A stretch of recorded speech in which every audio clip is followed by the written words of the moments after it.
ഓം നമോ ഭഗവതേ സായിശ്വരായ. ശ്രീ സത്യസായി ഭാഗവതം. നാരായണനൊപ്പം നാരായണ ദർശനം. ഭഗവാന്റെ ഹിമാലയ യാത്ര. ഹിമാലയം പുണ്യപുരാതന തപോഭൂമി. ഭാരതാംബയുടെ ശിരസിലെ പൊൻകിരീടം. അവതാര പുരുഷൻ ആ പൊൻകിരീടം മിനുക്കി തെളിക്കാൻ അതിലൊരു അമൂല്യ രത്നം ചാർത്താനായി തീരുമാനിച്ചു. ഞാൻ എല്ലാം പുനർനിർമ്മിക്കും എന്നതാണല്ലോ അവിടുത്തെ അവതാര സങ്കല്പം തന്നെ. 1961 ജൂൺ 6 ഹിമവാന് ദർശനമേകുന്നതിനായി ഭഗവാൻ പുറപ്പെട്ടു. തിരഞ്ഞെടുക്കപ്പെട്ട ഒരു ചെറു ഭക്തസംഘം തീവണ്ടിയിൽ ഭഗവാനെ അനുഗമിച്ചു. ഭഗവത് ശരീരത്തിന്റെ മാതാവും സഹോദരി ശ്രീമതി വെങ്കമ്മയും ആ സംഘത്തിലുണ്ടായിരുന്നു. ഉത്തർപ്രദേശ് ഗവർണർ ശ്രീ ബുർഗുല രാമകൃഷ്ണ റാവു ആയിരുന്നു യാത്രയ്ക്ക് നിമിത്തം. അദ്ദേഹം എവിടെയൊക്കെ ഗവർണർ ആയിരുന്നുവോ അവിടെയൊക്കെ സായിശ്വരനെ എഴുന്നള്ളിച്ച് അവിടം തൃപ്പാദ സ്പർശനത്താൽ അനുഗ്രഹീതമാക്കി. ഹരിദ്വാറിൽ ഡാംകോടി ബംഗ്ലാവ് ആയിരുന്നു ഗവർണറുടെ വിശ്രമസ്ഥലം. ഭക്തന്മാരെ ഭഗവാൻ അവിടെ കാത്തിരുന്നു. ഏകദേശം 200 പേരുള്ള ഭക്തസംഘം എത്തി. ഭഗവാൻ അരുളി, ഈ ശരീരം ഇതേവരെ ബദരിയിൽ പോയിട്ടില്ല.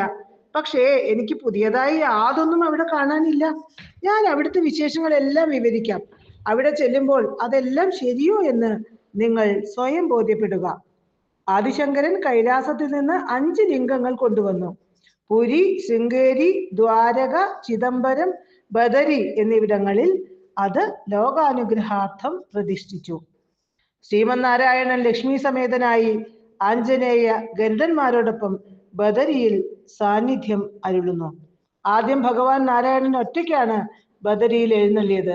ഭഗവത് സങ്കല്പത്താൽ മാനസഗംഗ ദേവാലയത്തിൽ നേരിട്ടൊഴുകി വന്നു.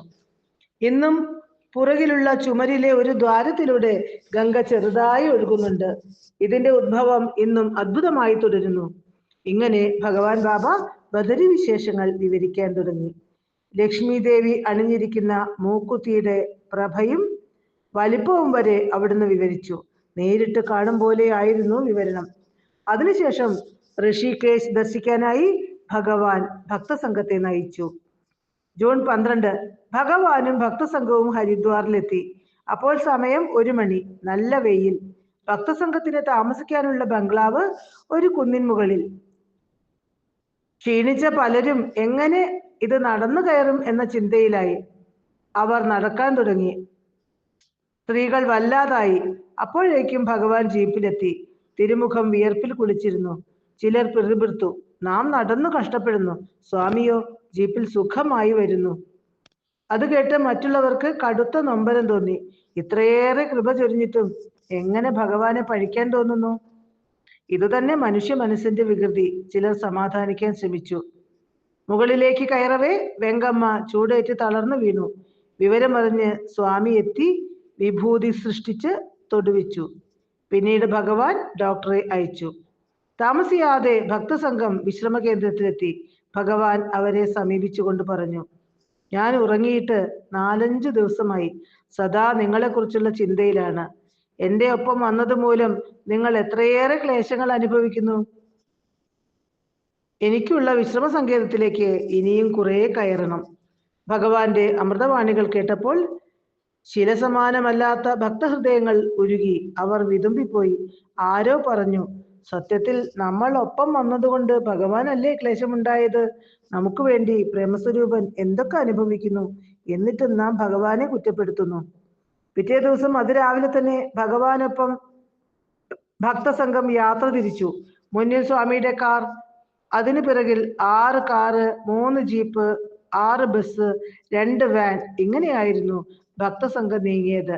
വാഹനത്തിൽ സഞ്ചരിക്കാവുന്ന ദൂരം അവർ പിന്നിട്ടു. പിന്നീട് പ്രായമായവരെയും നടക്കാൻ ക്ലേശമുള്ളവരെയും ഭഗവാൻ കുതിരപ്പുറത്ത് കയറ്റിവിട്ടു. ഇനി ബദരി നാരായണ സന്നിധിയിലേക്കാണ് യാത്ര. ഭക്തന്മാരെ ഉന്മേഷവാന്മാരാക്കി പ്രചോദിപ്പിച്ചുകൊണ്ട് ഊർജസ്വലായി നിൽക്കുന്ന ഭഗവാനെ അവർ കൺകുളിർക്കെ കണ്ടു. മഞ്ഞുമൂടിയ ഹിമാലയ ശൃംഗങ്ങൾ, ഇടയ്ക്കിടെ അടിക്കുന്ന തണുത്ത വിറങ്ങലിച്ച കാറ്റ്, നനുത്ത വെളുത്ത അങ്കി ധരിച്ച് ഭഗവാൻ തൃപ്പാദങ്ങളിൽ തൂവെള്ള സോക്സ്, വെളുത്ത ഷൂസ്, വെളുത്ത ഫ്രെയിമുള്ള കണ്ണട എന്നിവ ധരിച്ചിരിക്കുന്നു. സ്വാമിയെ അങ്ങനെ കണ്ടപ്പോൾ സൗന്ദര്യസാരം ഉടൽ പൂണ്ട് ആ തപോഭൂമിയിൽ അവതരിച്ചിരിക്കുന്നുവോ എന്ന് ഭക്തന്മാർക്ക് തോന്നി. ആ സൗന്ദര്യം കണ്ണുകളാൽ കോരിക്കുടിച്ച് അന്തിച്ചു നിൽക്കുന്നവരോടായി ഭഗവാൻ കുസൃതി കലർന്ന ചിരിയോടെ തിരക്കി.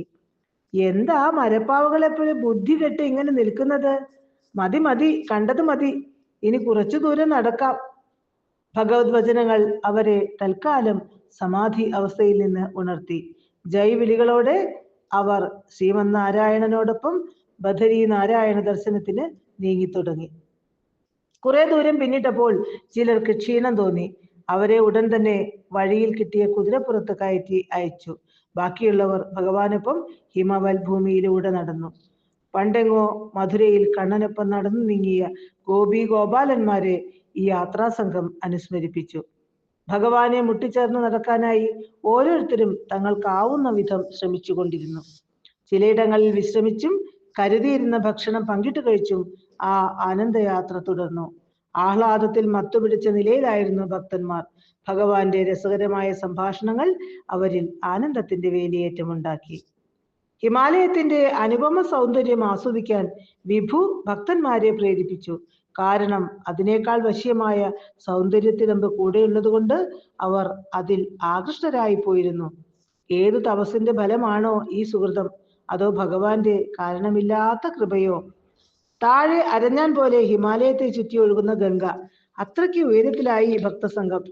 മുകളിലേക്ക് നോക്കിയാൽ മേഘമാലകളെ തുളച്ചു കയറി അദൃശ്യമായി നിൽക്കുന്ന ഹിമവത് ശൃംഗങ്ങൾ, പലയിടത്തും പന്തലിച്ചു നിൽക്കുന്ന ശോഭയേറിയ പച്ച നിറത്തോടു കൂടിയ വൃക്ഷങ്ങൾ, ചിലതിൽ പൂത്തുലഞ്ഞു നിൽക്കുന്ന വള്ളിച്ചെടികൾ, അതിമനോഹര വർണ്ണത്തോടു കൂടിയ വിവിധ പക്ഷിജാലങ്ങൾ, മഞ്ഞുമലകളിൽ തട്ടുന്ന സൂര്യപ്രകാശം മലകളെ വജ്രക്കല്ലുകളാൽ പൊതിഞ്ഞിരിക്കുന്നത് പോലെ തോന്നിച്ചു.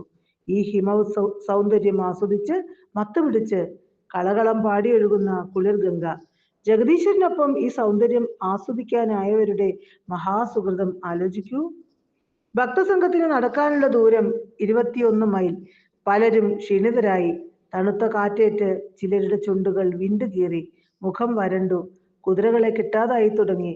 ക്ഷീണിച്ച യാത്രക്കാരെ പുറത്തു കെട്ടിത്തൂക്കിയ കുട്ടകളിൽ കയറ്റി കൊണ്ടുപോകുന്ന ചുമട്ടുകാർ അവിടെ ഉണ്ടായിരുന്നു. ഭഗവാൻ ചിലരെ അതിൽ കയറാൻ പ്രേരിപ്പിച്ചു. ചില ഭക്തന്മാർക്ക് വിഷമമായി. ഭഗവാൻ അരുളി, മനുഷ്യവാഹനം നല്ലതല്ലേ, കയറിക്കോളൂ. സ്വാമി, പാപമല്ലേ സ്വാമി അവരെ കൊണ്ട് ചുമപ്പിക്കുന്നത്? ഒരു ഭക്തൻ മടിച്ചു പറഞ്ഞു. നിങ്ങൾ എല്ലാവരും ഇതേപോലെ ചിന്തിച്ചാൽ അവരുടെ അന്നം മുട്ടും, ഭഗവാൻ പ്രതിവചിച്ചു. കർമ്മരഹസ്യം മൂടിവെച്ച എത്ര ഗഹനമായ പ്രസ്താവന! കാര്യകാരണങ്ങളില്ലാതെ ഒന്നും സംഭവിക്കില്ല. ഭഗവാനൊപ്പം ഭഗവത് ദർശനത്തിന് പോകാനും ഭക്തസംഘത്തെ എടുത്തുകൊണ്ടുപോകാനും ഏതൊക്കെയോ ചില കർമ്മശൃംഖലകൾ പ്രവർത്തിക്കുന്നു. ഗഹനമാണ് കർമ്മഗതി. ഭഗവത് ചിന്തയോടെ വരുന്നതിനെ സ്വീകരിക്കുക, പോകുന്നതിനെ ഉപേക്ഷിക്കുക. അതേ ഒരു ജീവന് ചെയ്യാനുള്ളൂ. അത് മറന്ന് കാര്യങ്ങളുടെ കർത്തൃത്വം നാം ഏറ്റെടുക്കും മുതലാണല്ലോ ദുരിത ദുഃഖങ്ങളുടെ ചുടല നൃത്തം തുടങ്ങുന്നത്. സ്വാമി കുതിരപ്പുറത്ത് കയറി പോകാമെങ്കിൽ ഞങ്ങളും കയറാം. ഭഗവാൻ നടക്കുന്നതിലുള്ള നൊമ്പരം ഭക്തസംഘത്തിൽ ഒരാൾ വെളിപ്പെടുത്തി. ഭക്തന്മാർ ക്ഷീണിക്കാതിരിക്കാനായി ഭഗവാൻ അതിന് സമ്മതിച്ചു. അതൊരു രാജകീയ കാഴ്ചയായിരുന്നു. സ്വർണവർണ്ണത്തിലുള്ള അശ്വത്തിൽ ആരൂഢനായിരിക്കുന്ന ശ്രീ സായിരാമ മഹാപ്രഭു, ചക്രവർത്തി സമം ഗാംഭീര്യത്തോടെ ഭഗവാൻ കുതിരപ്പുറത്തിരിക്കുന്നതായി അവർക്ക് അനുഭവപ്പെട്ടു. നിഗ്രഹാനുഗ്രഹ ഉടയവനായ ജഗത്പ്രഭു കുതിരപ്പുറത്തേറിയിരിക്കുന്നു. കോടി സൂര്യ സമപ്രഭൻ കുതിര അടിവെച്ച് മുന്നേറി. പുറകെ ഭക്തന്മാരെ കുട്ടയിലേറ്റി ചുമട്ടുകാരും. ഇപ്പോൾ എവിടെ നിന്ന് നോക്കിയാലും ഭഗവത് ദർശനം എല്ലാവർക്കും വളരെ എളുപ്പമായി ലഭിക്കും. മഞ്ഞുമലകളുടെ പശ്ചാത്തലത്തിൽ ഭഗവാന്റെ കുതിരപ്പുറത്തുള്ള ഹിമാലയൻ യാത്ര. ഏതാനും മിനിറ്റുകൾ കഴിഞ്ഞു. ഭഗവാൻ അശ്വരാജനെ മെല്ലെ ഒന്ന് തട്ടി. ആ നിമിഷം കുതിര കുതിച്ചു. മിന്നൽ പിണർ പോലെ, ചിറക് മുളച്ച് പറക്കും പോലെ കുതിര പാഞ്ഞു. ഭക്തന്മാർ വിരണ്ടുപോയി. ഭഗവാൻ കണ്ണിൽ നിന്നും മറഞ്ഞു. സ്വാമിക്ക് എന്ത് പറ്റിയെന്ന് ആർക്കും ഒരു തിട്ടവും ഉണ്ടായില്ല. രാമബാണം പോലെ ചീറിപ്പാഞ്ഞു പോകുന്നു അശ്വാരൂഢനായ സ്വാമി. ഭഗവാൻ ഭക്തജനങ്ങളുടെ കാഴ്ചയിൽ നിന്നും നിമിഷങ്ങൾക്കകം മറഞ്ഞു. ഏതു നിമിഷത്തിലാണ് ഭഗവാനെ കുതിരപ്പുറത്ത് കയറാൻ നിർബന്ധിച്ചത് എന്ന ദുഃഖചിന്തയാൽ ഗവർണർ തളർന്നുപോയി. സ്വാമിയെ കുതിര എങ്ങോട്ട് കൊണ്ടുപോയി? കുതിര വിരളി പൂണ്ട് ഓടിയതാണോ? പരിഭ്രമത്തോടെ ഭക്തന്മാർ കഴിയുന്നത്ര വേഗം മുന്നോട്ട് നീങ്ങി. കുറച്ചു ദൂരം പിന്നിട്ടപ്പോൾ ഭഗവാൻ കുതിരപ്പുറത്ത് അവരെ കാത്തിരിക്കുന്നതാണ് കണ്ടത്. കുതിരയുടെ വായിൽ നിന്ന് നുരയും പതയും വരുന്നു. അടുത്തെത്തിയ ഭക്തസംഘത്തോട് ഭഗവാൻ ചോദിച്ചു, എന്തു പറ്റി? എന്താ ഇത്ര വെപ്രാളം? ആരും ഒന്നും മിണ്ടാതെ ആ പ്രതിഭാസത്തെ ഉറ്റുനോക്കുക മാത്രം ചെയ്തു. തിരുനാമ ജപത്തോടെ, കൃഷ്ണ രാമ സായി ജപത്തോടെ യാത്രാസംഘം ബദരിയിലെത്തി. 2 ഫർലോങ് ദൂരം മുതൽ പൂർണ്ണ കലശത്തോടെ വേദമന്ത്രോച്ചാരണങ്ങളോടെ ഭഗവാനെ സ്വീകരിക്കാൻ ബദരിവാസികളും ക്ഷേത്രത്തിലുള്ളവരും ഒരുങ്ങിയിരുന്നു. മഹാപ്രഭുവിനെ ഉചിതമാം വിധം സ്വീകരിച്ച് ക്ഷേത്രത്തിലേക്ക് ആനയിച്ചു. ഭഗവാൻ എല്ലാവരിലും അനുഗ്രഹവർഷം ചൊരിഞ്ഞു. ഭക്തസംഘം ബദരിയിലെ തപ്തകുണ്ടത്തിൽ ചൂടുനീരുറവ കുളിച്ചു. ഗന്ധകം അടങ്ങിയ ചൂട് നീരുറവയിലെ പുണ്യസ്നാനം തണുപ്പിന് ശമനമുണ്ടാക്കി. ക്ഷീണവും അകന്നു. സ്ത്രീ പുരുഷന്മാർക്ക് വെവ്വേറെ കുളിക്കാനും വസ്ത്രം മാറാനുമുള്ള സംവിധാനം ഭഗവത് കൽപ്പനയാൽ ഉടൻ തയ്യാറായി. ഭാരത സംസ്കാരത്തിന് ഒട്ടും ഉടവ് പറ്റാതെ സംരക്ഷിക്കുന്നതിൽ ബദ്ധശ്രദ്ധനാണ് ഭഗവാൻ ബാബ. സ്ത്രീ പുരുഷന്മാർക്ക് ഇറങ്ങി നടക്കുന്നതും അനാവശ്യമായി ഇടപഴകുന്നതും സ്വാമിക്ക് ഇഷ്ടമല്ല. എല്ലാ കാര്യങ്ങളിലും ഉന്നതമായ കുലീനത്വവും അച്ചടക്കവും മാന്യതയും ഉണ്ടായിരിക്കണമെന്നത് സ്വാമിക്ക് നിർബന്ധം. ശ്രീ ബദരി നാരായണ സന്നിധി. എങ്ങനെ ബദരി നാരായണ സന്നിധിയുടെ പുണ്യാതിരേകം വർണ്ണിക്കേണ്ടു എന്നറിയാതെ ഋഷികൾ പോലും മൗനമാകുന്നു. 18 പുരാണങ്ങളിലും വ്യാസഭഗവാൻ ഈ തിരുസന്നിധിയുടെ മഹിമ പാടുന്നു. 10,000-ലേറെ അടി ഉയരമുള്ള നരനാരായണ പർവ്വത മധ്യേ അളകനന്ദയുടെ സാമീപ്യം കൊണ്ട് ധന്യമായ പുണ്യഭൂമി. ഇത് പുണ്യഭൂമി, ജ്ഞാനഭൂമി, തപോഭൂമി, യോഗഭൂമി, യാഗഭൂമി, ശ്രീമന്നാരായണന്റെ വാസഭൂമി, ഭൂലോക വൈകുണ്ഠം. വ്യാസഭഗവാൻ, കുബേരൻ, ഹനുമാൻ, പഞ്ചപാണ്ഡവർ, ആദിശങ്കരൻ തുടങ്ങി എത്രയോ മഹത്തുക്കളുടെ തൃപ്പാദസ്പർശമേറ്റിട്ടുള്ള പവിത്ര ഭൂമി. ശ്രീ വരാഹമൂർത്തിയും ശ്രീ നരസിംഹമൂർത്തിയും തങ്ങളുടെ കോപാഗ്നി ശമിപ്പിച്ചത് ഈ പുണ്യഭൂമിയിലാണ്. വ്യാസഭഗവാൻ മഹാഭാരതം രചിച്ചത് ഈ പുണ്യഭൂമിയിൽ. ശ്രീ പരമേശ്വരൻ ബ്രഹ്മദേവന്റെ ശിരസ് നുള്ളിക്കളഞ്ഞതിന് പ്രായശ്ചിത്തമായി തപസ്സു ചെയ്തത് ഇവിടെ തന്നെ. ശ്രീകൃഷ്ണ പരമാത്മാവ് പ്രിയപ്പെട്ട ഉദ്ധവരെ ശേഷജീവിതം തപസ്സിനായി പറഞ്ഞയച്ചത് ഇവിടേക്കാണ്. ശ്രീരാമചന്ദ്ര മഹാപ്രഭു സീതയ്ക്കൊപ്പം ഇവിടെ വിഹരിച്ചിട്ടുണ്ട്. കഠിന തപസ്സിൽ മുഴുകിയിരുന്ന മഹാതപസ്വികളെ ഈശ്വര കൃപയുണ്ടെങ്കിൽ ഇന്നും നമുക്ക് ഇവിടെ കാണാനാകും. കാലവും ദേശവും മറന്നിട്ടുള്ള ഈശ്വര സ്മരണയാൽ അവരുടെ കേശം വളർന്ന് നിലം മൂടിയിരിക്കുന്നു. നഖങ്ങൾ വളർന്ന് വേരുപോലെ പിരിഞ്ഞിരിക്കുന്നു. ഈ പുണ്യഭൂമിയിലേക്കാണ് പൂർണ്ണാവതാര സ്വരൂപനായ ഭഗവാൻ ബാബ എഴുന്നള്ളിയിരിക്കുന്നത്. എന്തിന്? ഈശ്വരന് മാത്രം അറിയുന്ന കാര്യങ്ങൾക്കായി. പിന്നെ നമുക്കറിയാവുന്നത് അവിടുന്ന് വെളിപ്പെടുത്തിയിട്ടുള്ള കാര്യങ്ങൾ മാത്രം. കുളിയും വിശ്രമവും കഴിഞ്ഞ് ഭഗവത് ശാസനപ്രകാരം ഭക്തസംഘം ബദരി നാരായണ ക്ഷേത്രം ദർശിക്കാനെത്തി. യാത്ര പുറപ്പെടും മുമ്പേ ഭഗവാൻ വിവരിച്ച പോലെ തന്നെയായിരുന്നു ക്ഷേത്രവും പരിസരവും ശ്രീകോവിലിലെ പ്രതിഷ്ഠയും. എല്ലാം എള്ളിട വ്യത്യാസമില്ലാതെ ഭഗവാൻ പറഞ്ഞ വിധം തന്നെ ഭക്തജനങ്ങൾ കണ്ടു. ഭഗവാൻ ബാബ സർവവ്യാപിയും സർവേശ്വരനുമാണെന്ന അനുഭൂതിയിലേക്ക് ഭക്തജനങ്ങൾ ഉയർന്ന ധന്യ മുഹൂർത്തമായിരുന്നു അത്. ബദരീനാഥ ദർശനം കഴിഞ്ഞ് സായിനാഥ സന്നിധിയിലെത്തിയപ്പോൾ അവിടുന്ന് കുസൃതി ചിരിയോടെ തിരക്കി, ആരൊക്കെ ദർശനത്തിന് പോയി? ഞാൻ പറഞ്ഞതുപോലൊക്കെ തന്നെയാണോ അവിടെ കണ്ടതെല്ലാം? കൂപ്പുകൈയോടെ അവിടുത്തെ പ്രണമിക്കുകയല്ലാതെ ആർക്കും ഒരു ഉത്തരമുണ്ടായിരുന്നില്ല. 17-ന് സായി നാരായണൻ ബദരി നാരായണ സന്നിധിയിലെത്തി. രാജകീയമായ വരവേൽപ്പായിരുന്നു ഭക്തജനങ്ങളും ക്ഷേത്രാധികാരികളും സംഘടിപ്പിച്ചത്. ഭഗവാൻ ബാബ തൃക്കയ്യാലെ ബദരി വിശാലിന് അഭിഷേകവും അർച്ചനയും ചെയ്തു. തൃക്കര ചലനത്താൽ ബദരി നാരായണന്റെ വെള്ളി വിഗ്രഹം ബാബ സൃഷ്ടിച്ചു. ഏകദേശം 3 ഇഞ്ച് വലിപ്പമുള്ള രജത വിഗ്രഹം.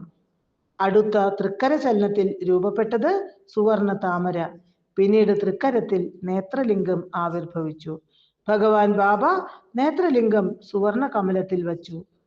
അകൽ നിരഞ്ജന നാരായണൻ എന്ന ഭജന രാജാ റെഡ്ഡി ഉറക്കെ പാടി. ഭക്തജനങ്ങൾ ഏറ്റുപാടി.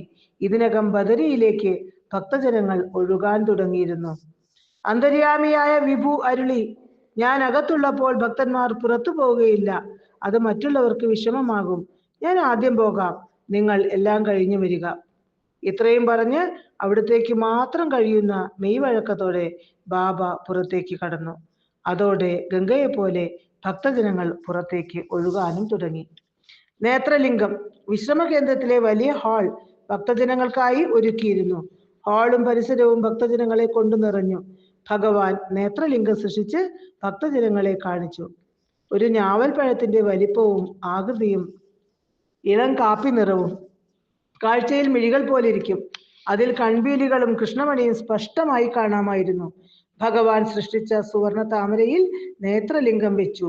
കുറച്ചു കഴിഞ്ഞ് ഭഗവാൻ തൃക്കര ചെല്ലത്താൽ ഒരു വെള്ളിപ്പാത്രം സൃഷ്ടിച്ചു. അതിനടിയിൽ ചെറിയൊരു ദ്വാരമുണ്ടായിരുന്നു. വെള്ളിപ്പാത്രത്തിൽ ദിവ്യഗംഗാജലം നിറഞ്ഞു. ദ്വാരത്തിലൂടെ നൂൽക്കനത്തിൽ ധാരയായി ഒഴുകിയ ദിവ്യജലം നേത്രലിംഗത്തെ അഭിഷേകം ചെയ്തുകൊണ്ടിരുന്നു. രുദ്രം, പുരുഷ സൂക്തം, നാരായണ സൂക്തം തുടങ്ങിയവ ഭക്തജനങ്ങൾ ഉറക്കെ ജപിച്ചു. ഭഗവാൻ തൃക്കരം വീശി. 108 സുവർണ തുമ്പപ്പൂക്കളും അത്ര തന്നെ വെള്ളി ബില്ലദളങ്ങളും സൃഷ്ടിച്ചു. നേത്രലിംഗത്തിൽ അത് അർച്ചിക്കപ്പെട്ടു. ആനന്ദലഹരിയിലാണ്ടുപോയി ഭക്തന്മാർ. ആരതിക്ക് ശേഷം ഭഗവാൻ തന്നെ ഭക്തജനങ്ങൾക്ക് അഭിഷേക തീർത്ഥം കൊടുത്തു. ശേഷിച്ച തീർത്ഥം ഭക്തജനങ്ങളുടെ മേൽ ഭഗവാൻ തന്നെ തളിച്ചു. ധാരാളം മഹാസന്യാസിമാർ ആ ദിവ്യ സന്ദർഭത്തിൽ അവിടെ സന്നിഹിതരായിരുന്നു. ബദരി ക്ഷേത്ര സമീപം തന്നെയാണ് ബ്രഹ്മകപാലം. പിതൃക്കൾക്ക് പിണ്ടമർപ്പിക്കുന്നതിന് ഭൂമിയിലെ ഏറ്റവും ശ്രേഷ്ഠമായ സ്ഥലം. ഇവിടെ നിർവഹിക്കുന്ന പിണ്ടപ്രദാനം 7 തലമുറകളിലുള്ള പിതൃക്കളെ മുക്തരാക്കുമെന്ന് ശാസ്ത്രം. ഭഗവാൻ ബാബ ദമ്പതിമാരോടെല്ലാം ശ്രാദ്ധം ചെയ്യാൻ കൽപ്പിച്ചു. അനുമതി കിട്ടാത്തവർ ഭഗവാനോട് തിരക്കി, ഞങ്ങളുടെ ഗതി എന്താ സ്വാമി? ഗംഗാതീരത്തേക്ക് വരിൻ, ഞാൻ എല്ലാവരെയും അതിലേക്ക് തള്ളിയിടാം. ചിരിച്ചുകൊണ്ട് ഭഗവാൻ അരുളി. സ്വാമി എല്ലാവരുമായി ഗംഗാതീരത്തെത്തി. ഒരു പാത്രത്തിൽ തണുത്ത പവിത്ര ജലമെടുത്തു. തൃക്കര ജലത്താൽ സൃഷ്ടിച്ച ഭസ്മക്കട്ട അതിൽ കലക്കി. പിന്നീട് എല്ലാവരുടെയും ദേഹത്ത് തളിച്ചു. ബന്ധുജനങ്ങളെ, മാതാപിതാക്കളെ, വൈരികളെ എല്ലാവരെയും ധ്യാനിക്കൂ. അവർക്കെല്ലാം മോക്ഷമുണ്ടാകട്ടെ.